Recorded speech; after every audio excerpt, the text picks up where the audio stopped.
Hello friends,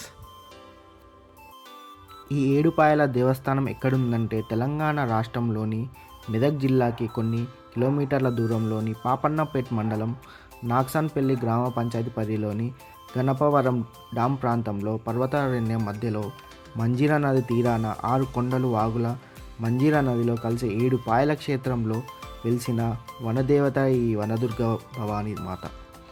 7 ఉపనదులు ఇక్కడ గోదావరి నదిని ఉప నది అయిన మంజీరా నదిలో కలుస్తాయి.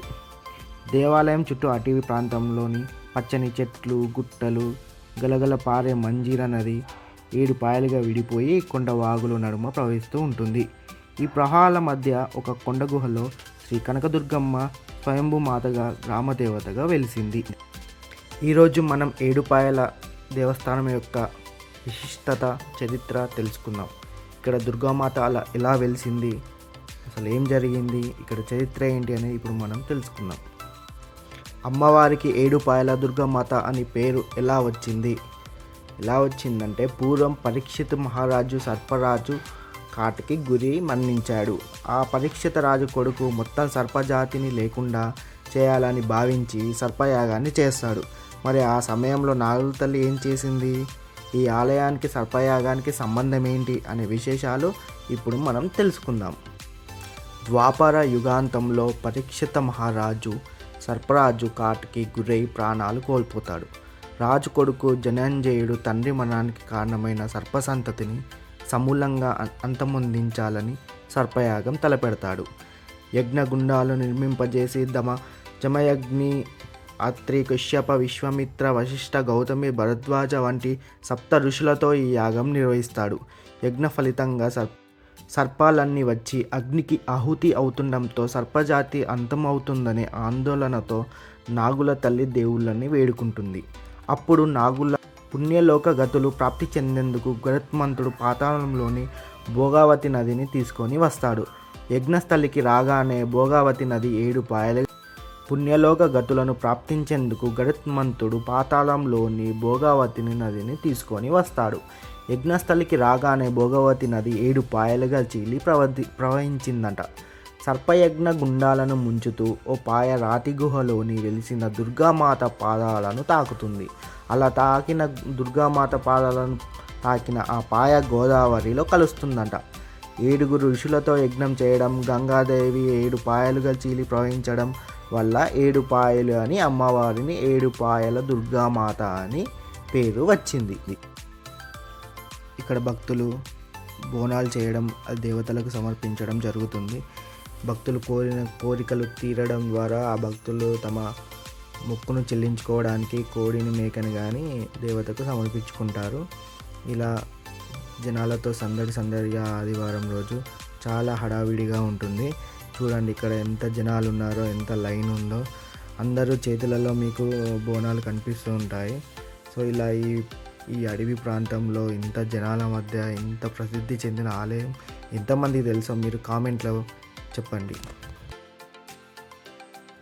ఇలా మేకలను, కోళ్ళను దేవతకు సమర్పించుకున్నాక ఊరికే ఉంటారా అండి మన వాళ్ళు? అలా చల్లగా చెట్ల కింద ప్లేస్ చూసుకో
మా అల్లుడండి అలా సెకండ్స్లలో రాళ్ళు పేల్చేసి సక్సెస్ఫుల్గా పెద్ద ప్లానే వేసేసాడండి.